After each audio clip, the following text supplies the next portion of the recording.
Sa ngiti naman dyan. Parang Semana Santa mukha. Good evening. Good evening. Sa pangalan po ng dakilang Panginoong Jesucristo, isang mapagpalang gabi sa bawat isa. Nandito po tayo sa Palit kita, baby. pag-alaala o paggunita na ating ginaganap tuwing 2 ng Oktubre. Pinapag. Tanungin po natin ang ating mga sarili. Ano ba ang meron? Bakit tayo nandito? Una, dapat malaman natin yung pinaka-espiritu kung bakit may parang lakas na nagtutulak sa atin para pumarito. Siguro, sa mga baguhan, ito ay masasabi natin napagsabihan lang. Pero, kinakailangan nating malaman na kaya tayo narito hindi lang para magkita-kita na magkakapatid o magkumustahan, hindi lang para makipag-exchange gift, hindi lang para makapag-attendance, hindi lang para kumain, kundi nandito tayo dahil alam natin napakahalaga ng araw na ito. Kaya tayo dinala sa pamamagitan ng kapangyarihan at kalooban ng Diyos. Andito tayo sa kanyang harapan. Ngayon po, kung atin pong babasahin ang mga sitas, 3 po siyang paksa. Ang unang tungkol sa kasaysayan ng panghuhula. Na para bagang ordinaryo na lang sa atin na kapag October, ang iba'y December, pero alin ba talaga ang tama? October o December? Narinig ko kanina sa oras o panahon ng Disyembre, palusaw na ang yelo. Ibig sabihin, kapag buwan ng Oktubre, sa katapusan, snow. Binubuo pa lang ang yelo. Kaya, kung titingnan po natin, walang mga pastor ang pwedeng lumabas sa parang ng gabi kung malamig. Kaya balikan natin yan mamaya. Ang una po, tungkol sa pagpapakilala ni Arkanghel Gabriel sa kinikilala nating Birhen Maria na siyang magiging ina ng anak ng Diyos. Kumbaga, in advance, ipinahiwatig sa kanya yung mangyayari. Na, kung titingnan po natin, ito'y ginagamit sa panalangin ng mga tao sa ngayon. Yung pagpupuri ni Arkanghel Gabriel, magalang ka, ikaw na totoong pinakamamahal. Hindi ba kasi sinasambit yan sa mga panalangin? Napupuno ka ng grasya. Pero iyan ay pagpapahayag lamang ni Arkanghel Gabriel kay Maria ng mangyayari. Dapat bang gamitin natin sa panalangin? Hindi po, kasi kung yan ang gagamitin natin sa panalangin, dapat, sino ba dapat ang manalangin? Tayo at lalapit natin sa Diyos ang panalangin. Tapos isisingit natin yun, napupuno ka ng grasya. Malayo po. Kaya ngayon, bibigyan natin ng linaw na kaya sinabihan ni Arkanghel Gabriel si Maria dahil nakasumpong siya ng biyaya sa Diyos. Na siya, isang berhen, manganganak ng isang lalaki, bagamat sinabi kanina, paanong mangyayari yan na wala pa akong nakikilalang lalaki? Kaya ngayon, kung tatanungin natin ang ating mga sarili, paano ngayon mabubuntis si Maria? Dahil nga, lalang ng Espiritu Santo, sabi nito, bababa sa iyo ang Espiritu Santo at nililiman ka ng kapangyarihan ng kataas-taasan. Isa malikot na pag-iisip, ang sanlibutan ang mauunawaan natin. Pero kung titingnan po natin, napakamakapangyarihan ng Diyos. Hindi katulad natin mga tao, para manganak, kinakailangan merong mangyayari sa lalaki at babae para magkaroon ng anak. Pero dito, lililiman ka ng kapangyarihan ng Espiritu Santo dahil ang ipapanganak kayo ni Birhen Maria ay tatawagin anak ng Diyos. Kaya po, kung titingnan po natin dito, sa aral na ito, marahil yung kapangyarihang lumilim kay Maria, yun po ang naging daan upang sa ganon magkaroon ng kahayagan yung dakilang pag-ibig ng Diyos sa mga tao na walang iba, isusubo niya ang kanyang bugtong na anak. Sabi nga sa Hebreo, at pagpasok niya sa sanlibutan, isang katawan ang sa akin ay inihanda mo na walang iba. Siyempre, bago magkakaroon ng katawan, kinakailangan ng isang magiging ina na luluwal doon sa magiging tao. Yun na po yun si Maria. Kaya po, dito sa aralin na ito, napakamakapangyarihan ng Diyos. Dahil marami namang nung panahon ng mga berhen. Marami namang babae noon. Pero bakit pinili ng Diyos si Maria? Dahil po, siya po ay may kalinisan sa harapan ng Diyos at napapanahon na rin upang ang kalooban ng Diyos ang mangyari sapagkat hindi naman po sa pagpanganak sa ating dakilang Panginoon ang layunin ng Diyos, kundi kinakailangan may ina na magluluwal upang sa ganun mangyari na ang kanyang kalooban dahil ang kanyang bugtong na anak ay may gagawin. Kinakailangan siyang mabuhay bilang isang tao. Ngayon po, meron pa dito na ipinaunawa din ni Arkanghel Gabriel ang tungkol kay Elizabeth na kamag-anak ni Maria na nagdadalang tao na rin. Bagamat lipas na sa katandaan. Kumbaga, sabi nga, tinatawag ng baog, imposible nang magkaanak.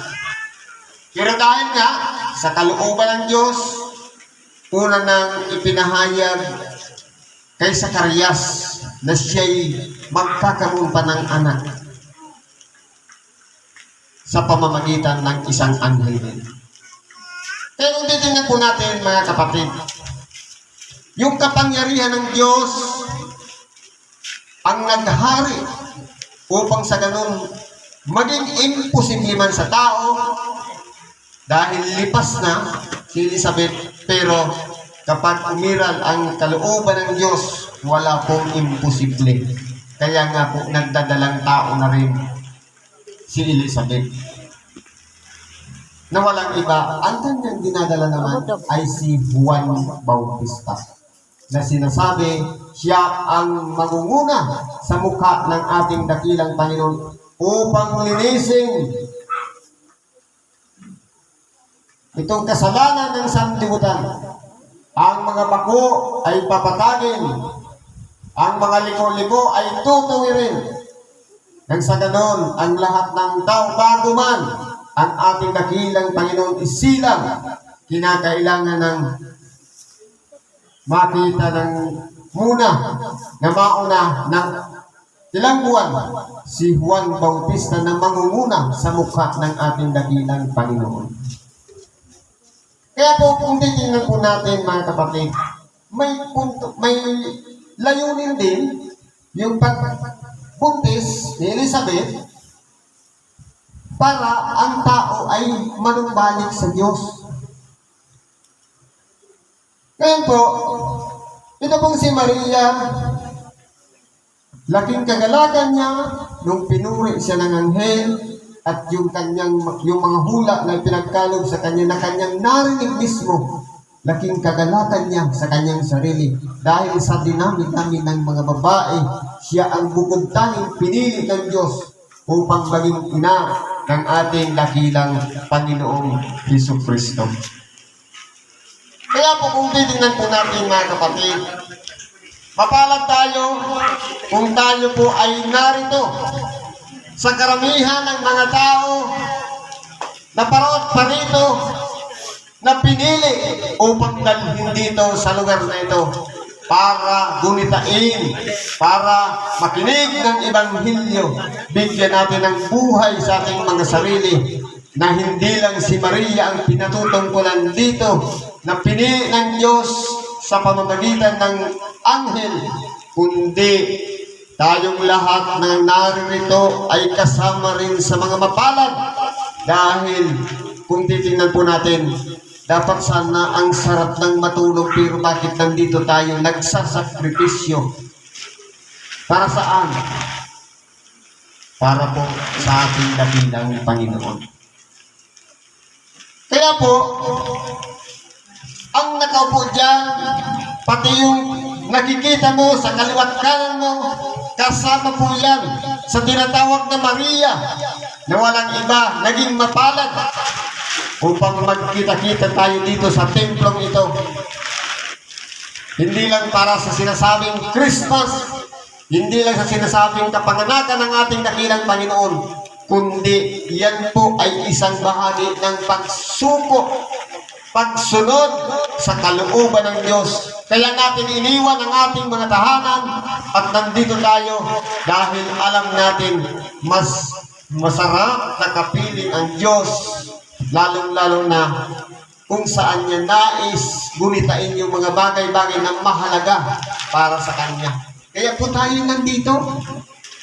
Kaya kung titingnan po natin yung sitas, hindi lang si Maria ang mapalad. Kasama po tayo. Bagamat bihira lang tayo magkita-kita, pero salamat sa Diyos dahil hindi po yan sa nagkaroon tayo ng pamasahe o nagkaroon tayo ng daan o oras, kundi kalooban lahat yan ng Diyos na dapat nating ipagpasalamat. Kaya tayo'y nagkaroon ng oras at pagkakataon na nandito tayo sa lugar na ito. Tuloy natin yung kasaysayan. Nagkaroon po ng tinatawag na pagpapatala. Census. Siyempre, yung sakop ng isang gobernador ng Syria, kasi yung Syria nasa taas banda siya ng Israel. Ngayon, dahil sa visa ng isang kautusan mula kay Augusto Cesar na kinakailangang pagpapatala. Ano po ba yan? Yan ay nangyari lang dahil sa kagustuhan ni Augusto Cesar? Nangyari lang ba yan? Dahil lang napapanahon na?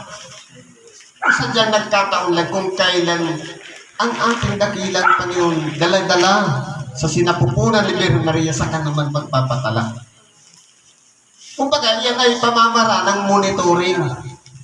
Para malaman ang populasyon ng isang lugar, kinakailangan idaan sa pagpapatala o census. Bawat bahay, aalamin kung ilan ang lalaki doon, ilan ang babae, ilan ang bata, para namumonitor. Monitoring po kasi yung census. Pero yun po ay pamamara nila dahil nagbabasa sila ng mga hula ng mga propeta na napapanahon na ang ating dakilang Panginoon ay kinakailangang ipanganak. Kaya po, naging wise din sila. Dahil ang purpose sila, i-detect yung ipapanganak na Mesiyas, ang ating dakilang Panginoon. Kaya nakamonitor na po sa kanila. Dahil nga, sakop ng Roma, yung Syria, pati yung Huda, Israel, kaya siyempre obligado na sumunod si Quirino sa utos ng emperador na si Augustus Caesar. Ngayon, okay na. Nagpatala na ngayon ng bayan. Ngayon, dumating sa punto na umahon mula sa Galilea si Jose, mula sa bayan ng Nazareth, sa bayan ni David, na kung tawagin Bethlehem sapagkat siya sa angkan at lahi ni David upang patala siya, pati ni Maria na mag-aasawa sa kanya na sa kasalukuyang kagampan. Kumbaga, yung history, pinapaunawa sa atin na buntis ngayon si Maria nung magkaroon ng census. Kaya, hindi pa nila madidig kasi simple, nasa lupa ng sinapupunan, walang pang pangalan yun. Ang nakarecord lang, yung mag-asawa, si Jose at si Maria. Kaya po, ang nalaman lang ng emperador, ganun din ni Quirino, 2 tao lang. Yung isang buntis, si Maria, at ganun din si Jose na kanyang asawa. Ngayon, dumating yung panahon dahil kagampan, ibig sabihin, 9 months na, manganganak na. At kanyang ipinanganak ang panganay niyang anak na lalaki at ito'y binalot niya ng lampin at inihiga sa isang pasabsaban sapagkat wala ng lugar para sa kanila sa tuluyan. Ngayon po, kung titingnan po natin, ordinaryo lang yung pag-alaala natin ng kapanganakan ng ating dakilang Panginoon. Siya ay iniluwal ni Birhen Maria at inilapag o binalot ng lampin at inilapag sa isang pasabsaban. Ano po ba ang aral nito sa bawat isa sa atin? Una, wala nang bakante o kahit paupahan man bahay tuluyan upang si Maria at si Jose magkipanuluyan doon. No vacancy. Ganyan din po sa bawat isa sa atin. Noon, nung hindi pa natin pinapansin ang mga nag-iibanghilyo o mga nangangaral ng tinatawag na salita ng Diyos. Anong koneksyon nun? Sabi nga, na ang pasimula ay may berbo. Ang berbo ay sumasa Diyos at ang berbo ay Diyos. Sa magkatuwid, kung merong Diyos, merong berbo o tinatawag na salita, at ang salita ay Diyos din naman. Ngayon, kinikilala natin yung salita. At nagkatawang tao ang verbo. Ibig sabihin, yung ginugunita natin, kapanganakan ng ating dakilang Panginoon. Ito naman yung panahon na kung saan isinuko natin ang ating mga sarili nung sumibol sa ating puso sa pamamagitan ng ating dainga, nung pakinggan natin ang aral at ipinasok natin at pinagnilay-nilayan, nakadiretso sa ating puso. Itong pusong itong napakarami na punong-puno ng kasalanan na humahalintulad sa isang basabsaban na walang iba, puro laway ng mga hayop ang naroon. Pero meron itong lamping na namamagitan doon sa sabsaban at doon sa bata. Walang iba. Ito yung kabanalan na tinatanggap ng isang taong nagsisisi at nagbabalik loob sa Diyos. Kaya, kung titingnan po natin, ilagay natin ang ating puso sa isang maruming sabsaban. Hindi po magkakaroon ng puwang ang salita ng Diyos para manahan sa ating mga buhay kung hindi po siya magiging banal. Paano po ba ang pagpapakabanal? Sumuot ka lang ba ng puting kasuotan, banal ka na? Ikaw ba'y nagsimba, banal na? Hindi po. Kahit sabihin pa natin, gabi-gabi tayong manalangin, araw-araw, linggo-linggo tayo nagsisimba, hanggat hindi natin binabago ang ating pag-uugali, nandun pa rin tayo sa dati nating kalagayan na hindi pa nagsisisi. Kung walang pagbabago noon, kahit 10 beses kang ilugog ng bautismo, magiging useless po yan. Parang naging ritual na lang ang paglilinis ng ating katawan ng bautismo. Ang pinakatunay na kahulugan ng bautismo, walang iba, yung tubig na tumutulo sa ating mga mata, na ito ang nagmumula sa kalooban ng ating mga puso, na nililinis ito upang sa ganun, itong maruming sabsaban na ito maging banal sa paningin ng Diyos. Kaya kung titingnan po natin, pagdating sa aral at salita ng Diyos, alam natin, halos kabisado na natin kasi taon-taon pabalik-balik, paulit-ulit lang ang mga verso na ating binabasa at pinapakinggan. Pero tanungin natin ang ating mga sarili. Ano ang koneksyon ng aral o salita ng Diyos sa ating mga buhay? May nabago na ba sa ating mga sarili? Kung dati noon, malaya tayong nagagalit, pero ngayon, okay lang naman magalit, pero dapat kontrolado na natin ang ating mga sarili. Kung dati noon, kapag minura tayo, mumurahin din natin, dahil nga maruming sabsaban, pero nung meron ng lamping at naging malinis na, banal sa paningin ng Diyos, kapag minura ka, idalangin mo ngayon ang nagmura sa iyo, nang sa ganon, maglinaw ang kanyang pag-iisip. Upang sa ganon, magsisingin siya at magbalik loob. Upang sa ganon, maging karapat-dapat ka. Hindi ba nakahigayat ka papunta sa kabanalan? Kasi kung halimbawa, minura ka, mumurahin mo rin, parehas kayong masama. Dapat may pagbabago na. Meron ng kontrol sa sarili. Ito po yung pinagkakahulugan ng tinatawag na binago na ni Kristo. Kaya ngayon, tatanungin natin ang ating mga sarili. Isinilang na ba sa ating buhay ang anak ng Diyos? O sarili pa rin nating kalooban ang nangyayari sa ating mga puso? Kasi po, kung isinilang na dyan si Kristo, dapat ang umiira lahat dyan, pag-ibig. Dahil ang Diyos na una, na umibig sa atin, kaya nga niya isinugo niya ang kanyang bugtong na anak. Na walang iba, hindi lang para sampalatayanan, hindi lang para makilala. Kahit itatakpan natin sa ating puso yung pangalan ng ating dakilang Panginoon, meron kong kasunod yun, at kanyang ibanghilyo. Na dapat yung ibanghilyo yun tumatanim sa ating mga puso. Dapat hindi ka na marunong maghinakit. Hindi ka na marunong maging masama ang loob.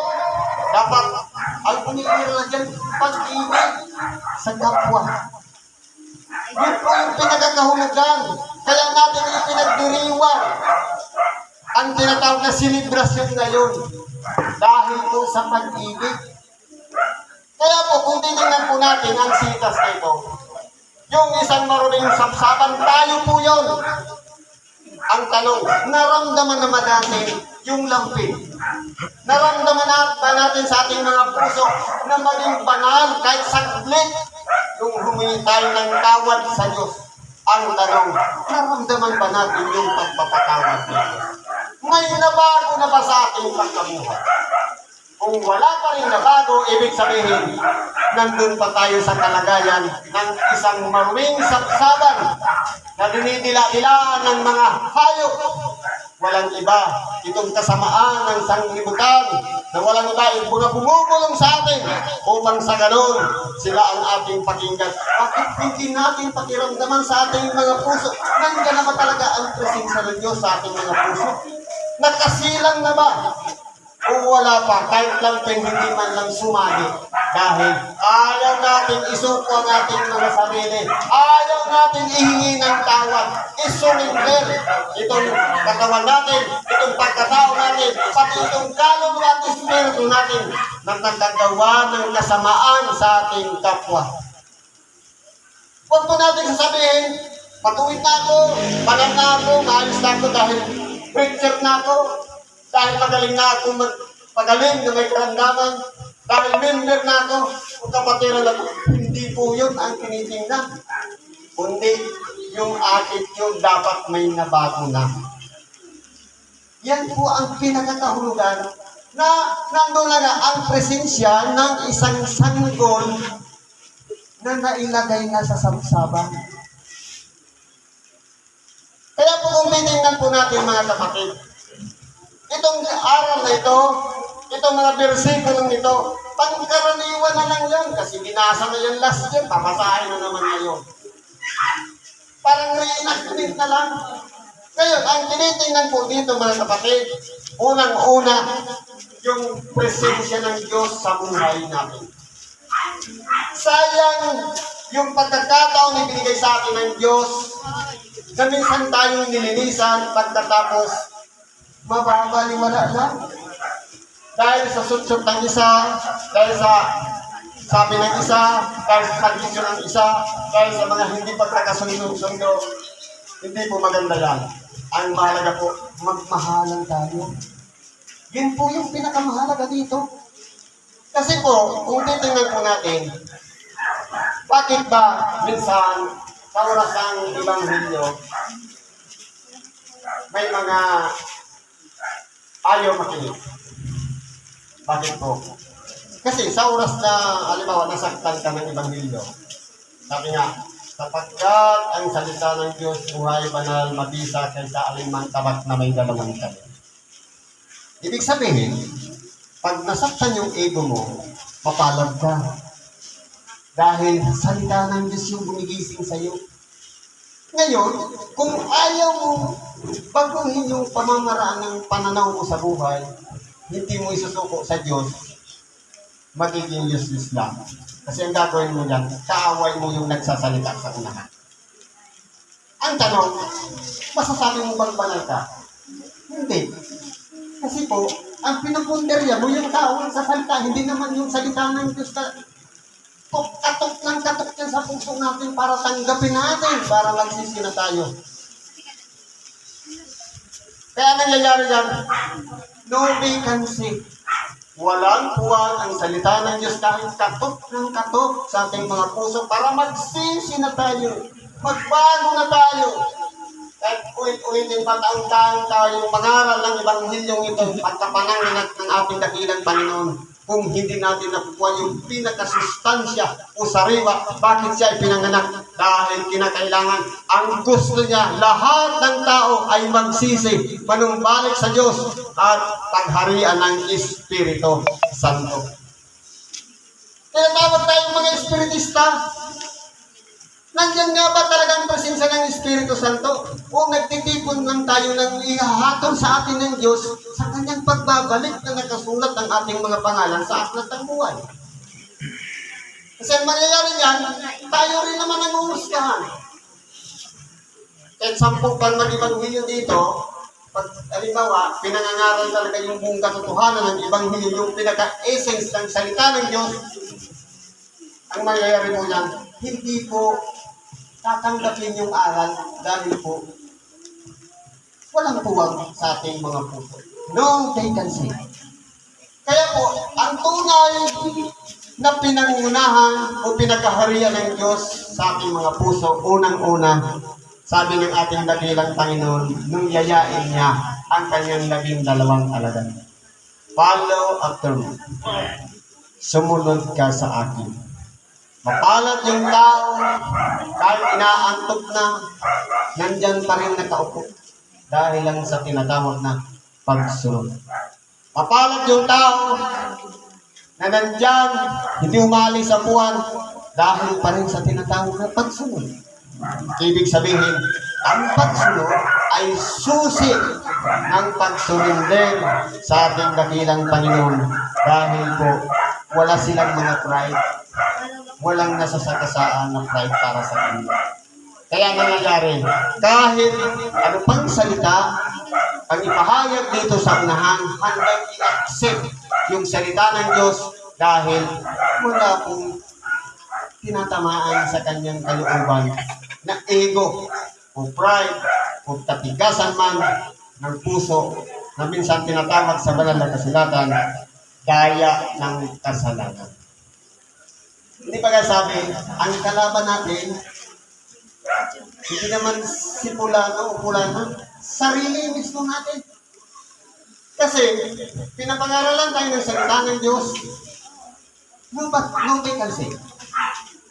Walang puwang kahit yung presensya ng lambing hindi natin nararamdaman. E paano pa mangunguna ang ating dakilang Panginoon, yung kanyang mga aral na itinuro sa bawat isa sa atin, upang siya magamit natin sa ating pang-araw-araw na pamumuhay. Kung walang connection.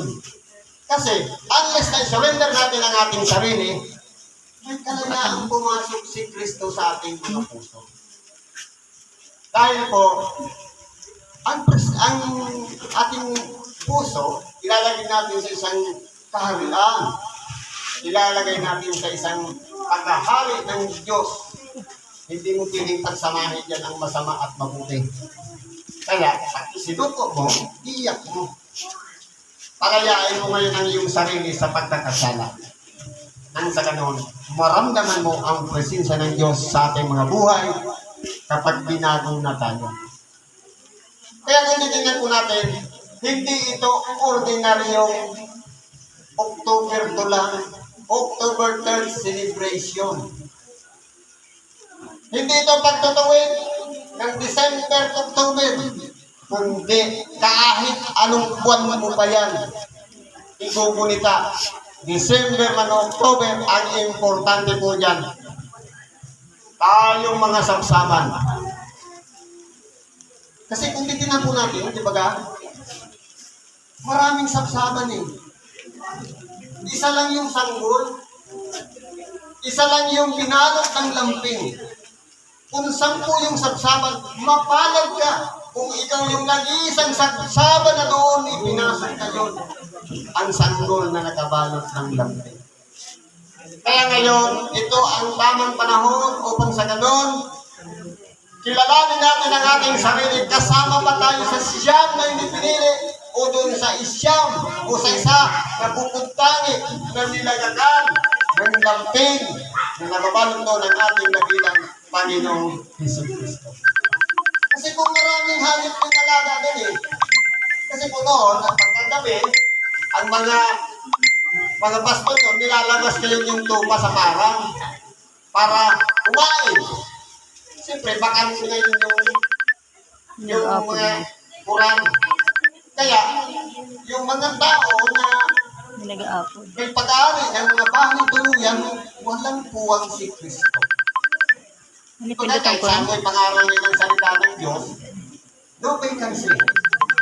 Kahit mangaral ka man sa gitna ng kalsada, sa mga palengke, I-decline ko. tubig kasi ang Decline. salita ng Diyos para sa kanila. Ini-ignore po yan ng tao. Pero doon sa sabsaban na hindi makatanggi, Mirando pa mi. kailangan natin tanggapin sa ating sarili. Kasama ba tayo doon? Sa bukod tanging pinili ng Diyos upang baguhin na ang ating pagkabuhay, maramdaman man lang natin ang kabanalan. Maramdaman man lang natin ang presensya ng Diyos, ang presensya ni Kristo sa ating mga buhay, na dapat ang ikinabubuhay na natin ngayon si Kristo, na hindi na dapat tayo nabubuhay sa dati nating kalagayan, kundi kasama na natin yung binado kung siya'y mamatay sa krus, alang-alang sa bawat isa sa atin. Ang pinaka-ponderya po sa dito ng ating dakilang tayo, lahat tayo maligtas. Kaya, sabi nga, pinatatagal niya pa yung sitwasyon. Hindi pa siya bumabalik para ang tao lahat mapangaralan ng salita ng Diyos, lahat magsisi at magbalik loob sa Diyos. Ito yung tamang panahon na dapat tayo tingnan natin ang ating mga sarili. Ano ba ang relasyon natin sa Diyos? Kasi po, gusto ng Diyos, magsisi tayo. Gusto niya magbago tayo. Ituwid natin ang ating mga landas. Pero lamang kapag umiral po ang katigasan ng puso, marahil hindi tayo sa tinatawag na mapalag na sabsaban na doon inihiga ang ating dakilang Panginoong Jesucristo. Dahil po, hindi natin maramdaman. Walang kabalanan o kabanalang nangyari sa ating buhay. Hindi po natin nakita sa ating sarili kung naramdaman man lang. Kasi po, kung nangyayari ang kalooban ng Diyos, meron siyang mga aral na itinuturo. Kung alam natin si Kristo ang ikinabubuhay natin. Kasi, sabi nga, tinuro niya pagkagalit, kapag limitado lang yung galit. Yung pamaparaya, yung tungkol sa kautosan, yung ibigin ang kapwa, yung tungkol sa pananalangin, kapag yan nasusunod na natin, ibig sabihin niya, nasa pagsunod na tayo sa kalooban ng Diyos. Pero kung wala pa lahat yan, ibig sabihin, hindi pa natin sinusuko ang ating mga sarili sa ating dakilang Panginoong Diyos. Kaya, kapalag tayo, kung sa oras na ito, handa nating ibigay ang ating mga sarili na pinakakasangkapan na isang sabsaban na napakahalaga sa paningin ng Diyos, na napapanahon, isisila ngayon sa ating mga puso ang presensya ni Kristo. Dapat pagtalikod natin dito bago na tayong nilala. Sumusunod na tayo sa kalooban ng Diyos. Siguro po hanggang dito na lang pagkikibagi natin sa oras na ito. Salamat sa Diyos at isang mapagpalang gabi sa bawat isa at Merry Christmas.